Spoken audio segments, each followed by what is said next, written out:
Hello, everybody, and welcome to episode 81 of the Ray Bunch Show. Today, we're going to be talking about your rights as a customer. Are you always right?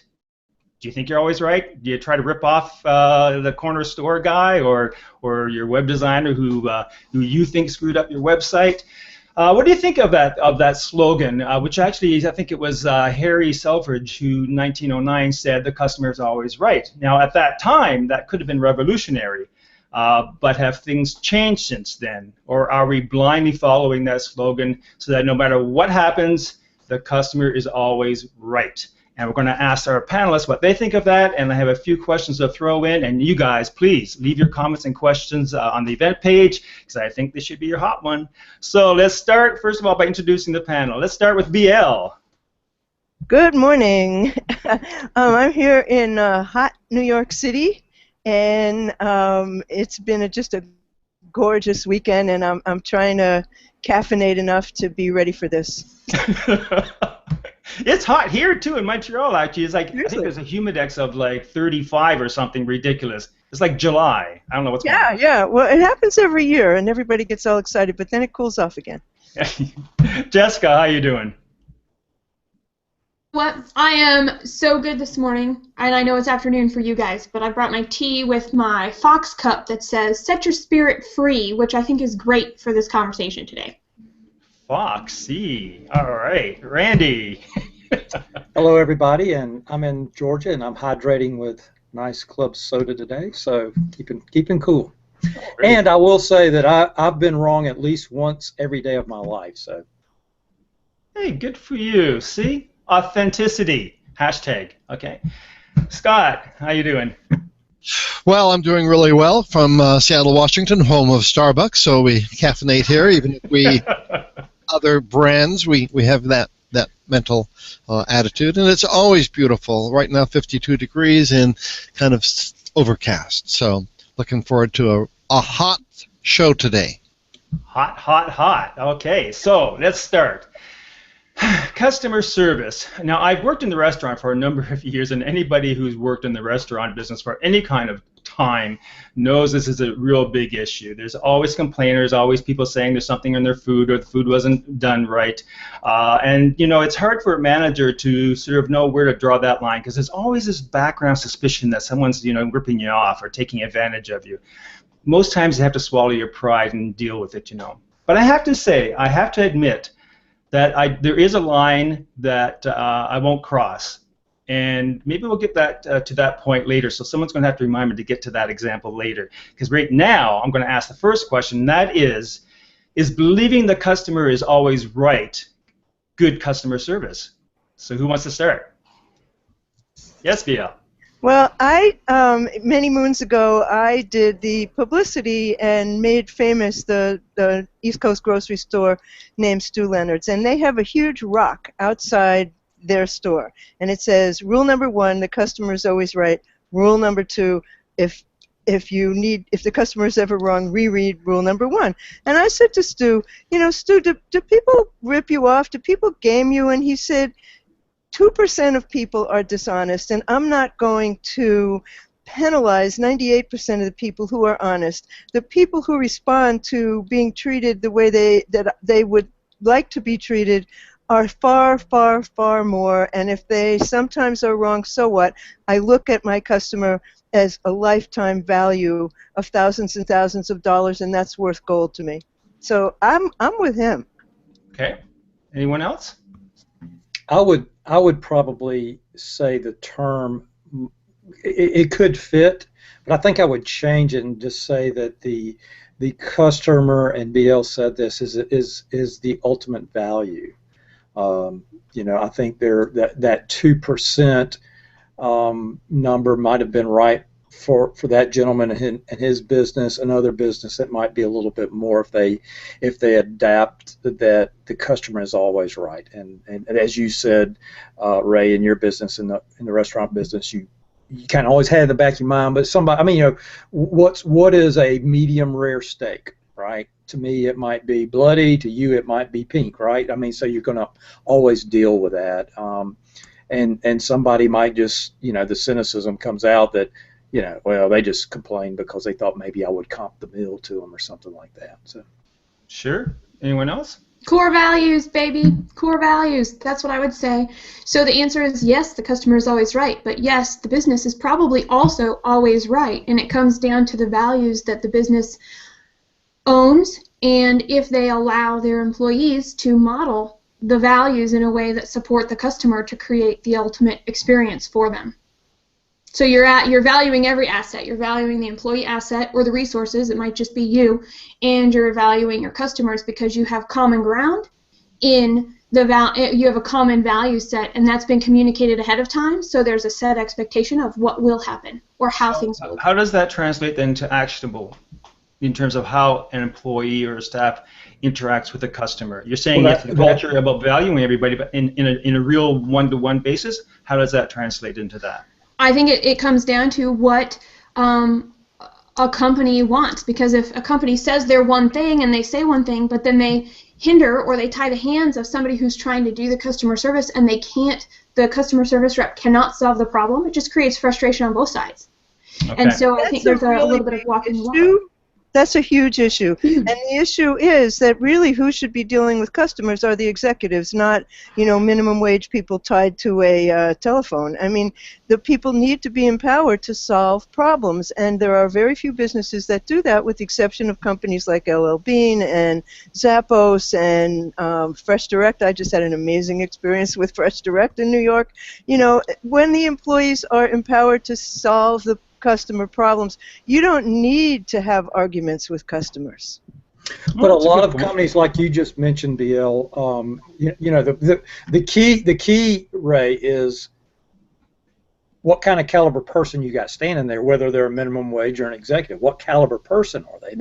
That's key, because you can have an executive that just has shit personality skills that can't get along with anybody, right? So that kind of throws out. But companies like LL Bean and Zappos and all that, you get on the phone with their customer service reps and you say, hey, my zipper just broke on jacket XYZ, a little script will pop up to them that they read. I mean, they're coached constantly and updated constantly. Those are companies that have the resource and the ability to train those people. Let's dial it back to the guy on the convenience store that Ray mentioned in the opening. What about that? What about, he's got 4 or 5 employees, and somebody's coming in bitching about the something didn't work there. How does that gentleman deal with that face to face with that customer? Okay. Do you want to add anything, Scott? Well, I think we're all saying exactly the same thing in different ways. There's the rhetoric, and then there's the reality. And in this particular case, the rhetoric is the customer is always first, and the reality is that there is a relationship that is intended to be between the customer service or the customer-facing person and the customer. And there's great value in just being blunt. The saying, "It's the economy's stupid." When that was used in some political campaign a few years ago, all of a sudden everybody on the team knew exactly what the page was, and they were all on the same page. When you say the customer's always right, that rhetoric says, okay, this is where our focus is, let's go from there. So, But you would really, in today's environment, or even yesterday's environment, you would have to, as a company, that's a blanket statement. So the personality of the person that's hearing it, I might hear that and interpret it one way, and you're doing the same job I am, but you're on the other side of the cafe or the store, and you heard it and deal with it a different way. Well, that's where the training comes in, and and that's where cynicism comes in as well, because all the companies nowadays say the customer's always first, we care about you and whatnot, but at the end of the day, the rubber meets the road, and is it true or not? And before we go to the next question, I want to bring up, I just want to repeat, because I think BL and Jess said something very, very important, and something that I ran into a lot when I was managing companies, and that is you have to empower your staff and employees to act on your behalf, because otherwise, why did you hire them in the first place? Or you're not hiring them correctly if you don't trust them to do that. And and that brings up a whole other point that we can bring up in another show. But why do we pay the people who are the face of the company, who represent the culture of the company, the least amount of money? I don't, that's something that we can talk about later, but I don't understand that. So I know it's a matter of economics, especially in the service industry. If the customer is always right, does that make the employees always wrong? Absolutely not. No. Go, BL. I'm curious. You guys may not know this about me, but before I was working on the internet, I had a company called Rent-A-Kvetch, which was a consumer complaint. Could you repeat that, BL? Get men slowly go. I wish everybody gets that. I love that. Rent-A-Kvetch, and a kvetch is the Yiddish word for a complainer. And pre-internet, I complained to companies on behalf of people. And you know what they all wanted? They all wanted the same thing: somebody to listen to them. Not to say, I've never heard this problem before, no, absolutely, we can't help you. They just wanted somebody to start out by saying, I'm so sorry that happened, let's see what we can do to fix it. And I think, the issue is training. You have to tell people this is how we treat our customers. We always do this. And I will tell you that every single time, I always went right to the top because those are the people with the least to do. And every single time that I went to the leader of a company, that person solved the problem in an instant. Unless they were a really bad company. There are people like that. But the vast majority of people are good, and the vast majority of companies are good. People mean well. So, before you get into marketing, you were a professional complainer. Is that right? Well, I also had a PR firm, and it started out as they kind of go hand in hand. BL, if you say that real fast again with my southern slowness, the word actually came out as something else, but we don't need to go there. I'm reading this book called Jack Welch and the 4 E's of Leadership, and one of the things that I heard you say just now, BL, was that if you go to an executive, they get the problem solved, which means there's a gap somewhere in communication, and those executives are not blue in the face. They're not choking on their own words, saying the same message over and over and over again enough that everybody throughout the entire organization lives and breathes it too, because it starts and ends with somebody. There is going to be a leader, so who is that somebody? Well, yeah, then you need to look at America's corporate culture, because in America's corporate culture, you get the young guy coming in trying to move up the ladder, and they're wanting to solve problems and all that, and then you got the executive that's already made it, right? Sure. The guy in the middle, he ain't gonna rock the boat. So he's doing everything he can or she can not to rock the boat. Every now and then you get a flyer out there, but that's typically the corporate culture in America. Once you get to that mid-level, you're going to stay, I'm just trying to get here. And if I make a mistake, I'll never get there. And I'm thinking about, too, the people, though, that can stand out even being there would be the people that go, I get the product I'm selling, I get what it's supposed to do, and I'm going to get these people sometimes that are outliers, and they're going to try and use my wrench to fix a clog in their toilet or some other weird, crazy thing. And if that person doesn't stand up, the representative of the company doesn't stand up and say, well, we didn't make our wrench to do that, and it's really not on our radar. So what is a different question we could ask, and how can I get you on the path to get a solution to your problem? We are not it. And being able to own and honor and say, hey, we're not it, and be okay with that too, and having the confidence that somebody above me or beside me or below me isn't going to go, whoa, you just turned down a sale. Ooh, you just turned down a customer. Well, you're actually helping the customer and having other goodwill that comes back in spades in different ways. For the sake of this discussion, can we keep this on like a SMB, small business and medium-sized business, because I think the whole corporate thing in telecom companies, that's a whole different culture. And that could be like policy police and fine print police, and we all jump through those hoops. It's the vulnerable smaller businesses that really are face to face with the customers, and that come up with this all the time. And an example is that, and you mentioned, the manager should be handling this and dealing with issues with customers. There's many times when the managers basically throw their employees under the bus. They'll, an employee will be on the floor or something and go through hell with a customer. Eventually, the customer says, "I want to speak to the manager," and the manager comes over and just says, "Oh, whatever you want, sir." Yes, and then the employee's there with ink on her face or his face, and what does that do to employee morale if you don't back your employees up? If the customer's always right, and that's what I was getting to before, and you're always wrong, what does that do to your morale? What does that do to your staff and company?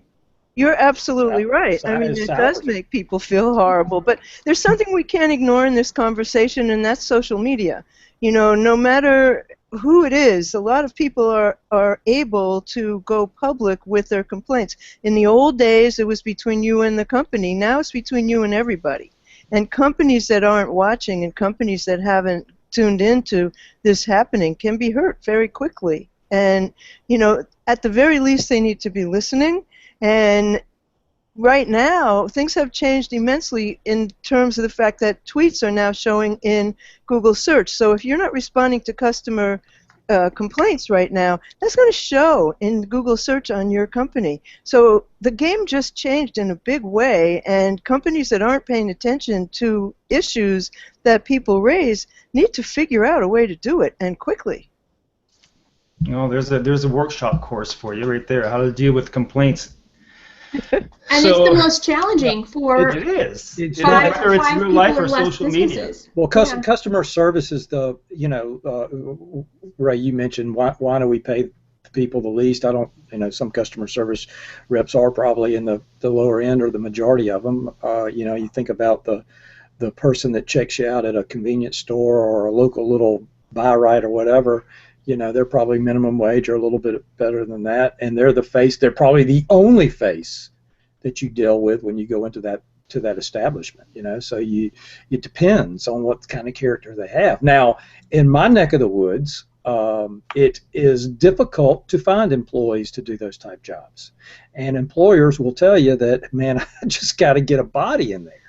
Mm-hmm. So what happens? You do get crappy people with bad attitudes sitting there a lot of times. So I kind of back myself off sometimes when I see somebody acting that way and try to go, well, you know, I know they're just doing the best they can. So I've softened myself enough to roll with it sometimes that I roll with it and try to understand that. Now, if I were to walk into a major, say, restaurant chain, a big national restaurant chain, and get just crappy service, no, I wouldn't deal with that. I mean, because I think that's of a different caliber. But bringing it back down to SMB, like you're talking about, just like building this house construction deal that I'm going on. When 2008 happened and the downturn happened, a lot of that labor force left, and when that labor force left, it came back up. The industry's starting to peak back up a little bit.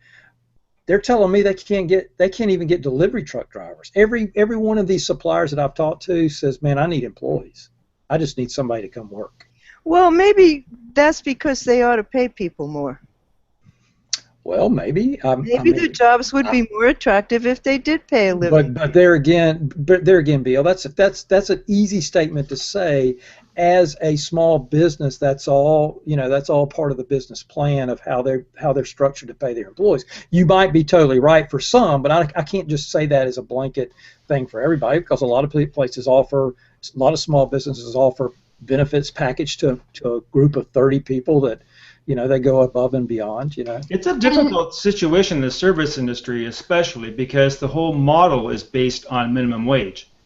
And if you up that, and I totally agree, BL, no wonder people don't want those jobs. I mean, you're face to face with customers all the time. Sometimes it's a very difficult situation to be in, and you're paid peanuts and then you see the owners of the company being, like, you know, paid huge amounts of money. It's very unfair. However, that's a big issue. That we have to tackle the whole model on how the service industry, much like the education and with teachers and their pay. It's just the way things are. Unless that's all shook up, I don't know how we're going to deal with that, because you can't ask a small cafe owner with 10 or so employees, if he brings his minimum wage, his wage to the servers up to a respectable level, say, where does that money come from? Out of his food cost? I mean, what does he have to do to juggle those things around? Because he's not making a lot of money. The margin of profit on a restaurant is like 2%. You know, so yeah, and he raises his fares, and he might lose his clientele. So I mean, you know, unless it's across that hasn't proven to be true in New York in the cases where they have raised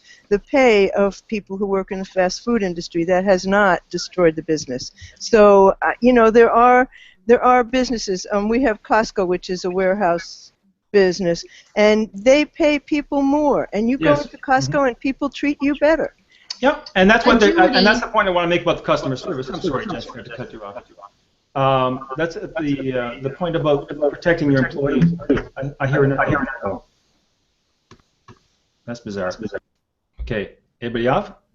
Okay, I'll just speak while I have the floor without the echo.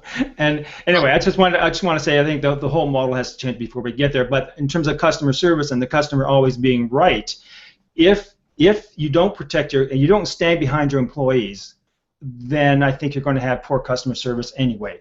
So whether the customer is right is irrelevant, because you're always going to have issues with customers because the people who are working for you are unhappy and they're going to treat their customers and take it out on the customers. Go ahead, Scott.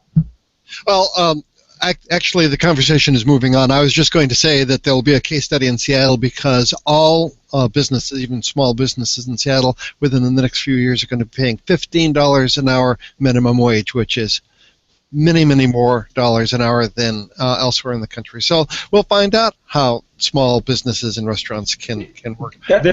Salaries and per hour wages have always been a topic of debate, even when it was $3 an hour. It's always been a topic of debate. My idea is, minimum wage jobs. That's I'm kind of the school that's kind of like a starting stone, somebody's stepping stone to get there, but.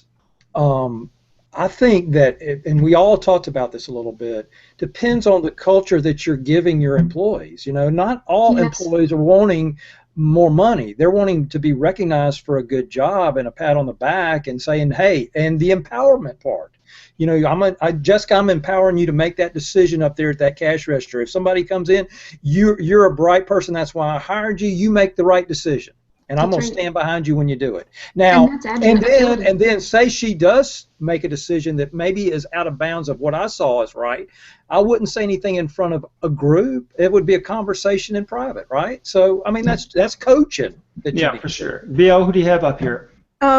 Peter Feltham says another issue is the call center staff working off a script and refusing to deviate from it. My response to that is put your manager on and let me see if she has any listening skills, because you refuse to listen and engage in the questions I'm asking you. And that again is the empowerment of the employees. Totally. And anyway, we're not talking about small business, but I had a big issue with our telecom company yesterday that speaks to that. Yes, Jess? We, as small businesses, are agile in a way that big businesses crave. And one of the things that keeps coming up, I think, is a little bit of bureaucracy. Whether we have one employee or it's just us, or we're working in an industry that has this bureaucracy around us, there is an opportunity to really take all the edges of the box and knock it down however you can and rewrite the rules.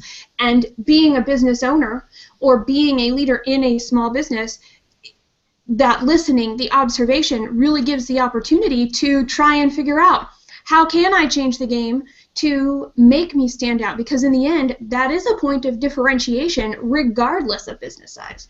I think Roxanne Davenport has a real good point here, BL. Thanks for bringing that up. They can be paid more if the customer service would bring more people to the company. Just a thought. And what do you guys think of that? For me, agree.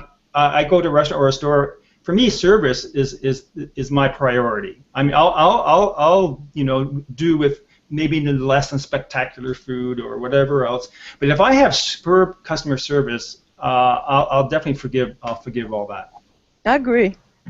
A lot of times price is important, and for that I go to Amazon, or I shop online. Or I'll just check online to see where the best price is, but there are other places that I'll go just simply because it's an emotional purchase, and I like the people who want to support the local independent bookstore, those sorts of things. So it's a balancing act. Many of y'all have heard of Paula Dean and the Lady and Sons restaurant in Savannah, right? Mm-hmm. When she, a few years ago, before she's got her mega restaurant in Savannah, but 2 restaurants ago, small downtown Savannah house that converted into a small thing, and it was kind of eclectic, neat to go in there.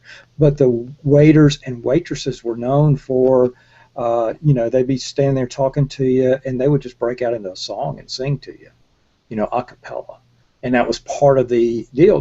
Now I'll be honest with you, Paula Dean's food at that restaurant was about like going to a, one of these food bar type places. You know, you just go get chicken up there and mashed potatoes and all that. It really mass produced, maybe cooked by her, but the food was it was the atmosphere that sold that charm, you know, and it was those waiters and waitresses that would do that. These young kids that were, I don't know if they had to pass a singing test when she hired them or whatever, but they all seemed to be able to do some kind of little song for everybody. Well, go ahead, Ray.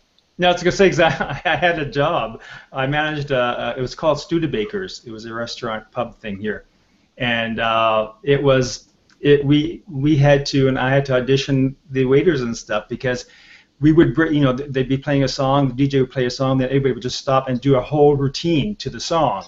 Wherever you are in the floor, I had lots of fun, but that's a different thing. You know, that's entertainment, and that's the ambiance, and that's what I think so important. It's the whole thing. It's the whole package. But there's a difference, though. Sorry. Oh, go ahead. That goes back to Stu Leonard, where he had a petting zoo in the parking lot and people walking around dressed like chickens and cows, and the philosophy was if you make it a place where kids want to go, the parents have to take them there. So making them sing and dance and all that makes it a happy experience. Before we go to the takeouts, I have a question. Do you think, because we're talking about, you know, big corporations and smaller stores, and I want to ask you, I mean, most of us are consultants and work in marketing. So let's take it from the retail, away from the retail for a second. Let's talk about us as consultants. How do we treat our customers? Do we treat them as they're always right, or is it part of our job to educate them and let them know that they're wrong and tell them why? I think it depends on the role. If you're hired as a consultant, you were hired to do a job, and you're not necessarily going to have all of the information when you show up. They're going to give you what they think they need, and you're going to show up and you're going to find out all kinds of other information. So you still hired to do a job. How are you going to do that job regardless of what information comes your way and do a good job, compared to somebody that is an advisor or in an advisory role where they're watching and learning and listening and providing steps to take. So I think we really need to look at a business level for services. Are you an advisor? Do you not really want to do any work? Do you only want to give opinions? Or are you going to do work? And then around that work, how are you going to show up? What's your integrity and what's your character to accept what comes in and still do the best job possible to solve the problem that you were hired to do? I want to answer it this way, and it might not be palatable to everybody, but it depends on who the client is. If it's a Fortune 500 client and I'm hired as a consultant and my background is marketing, branding, bringing new product to marketplace, I might coach them a while and they might take a stance opposite from what I'm saying to them. However, in the big picture of things, they got a big pocketbook, right? So I'm going to stay on and work with them closely and try to and steer that ship back eventually. Because as we talked about in corporate culture, it moves a little different. Mm-hmm. If it's a small, and I've had independent nonprofits where I've worked for a husband and wife team, and they were just dogmatic about, you know, we just didn't jihad, and I told them what was right. They told me what they wanted, and I said, well, you know, go forth and prosper, but I'm not your guy. So, I mean, you know, it just depends on, you got to see it. Do you want to take, because if you're working for some small person like that, and they're constantly telling you, well, this is the way I want it, then you're going to be sacrificing your values or your skill sets or your ideas to satisfy something that you don't fully believe in. Okay, we're going to go to the lunch, but I just want to say, I'm not sure if Randy Milanovic is watching. Randy, if you're watching, hi. I put a post, a link to a post of his in the event page. It's a post about customer service. And in his post, he actually included a downloadable PDF, which basically it was a termination letter, how to fire your client. And you know, to be quite honest, I've had to do that because at some point you have your own standards. You know, you have to stand by what you believe. And yes, the customer is right for sure in the big scheme. But if he's doing something that you honestly think is bad and that may misrepresent you because your reputation's on the line as well, or they're abusing your staff or yourself, I think there's a point where you say, well, this is not working out. We have to divorce. You know. The hardest thing in small business is knowing when to leave money on the table and walk away, because that kind of client will kill you. Yeah, Any they business. suck they suck your time, energy, and morale. Yep. Okay, lunch takeouts. Let me just go over to the takeouts, and we're going to start. We're going to start with, let's see, who should we start? Jess. Jess, what's your takeout for today?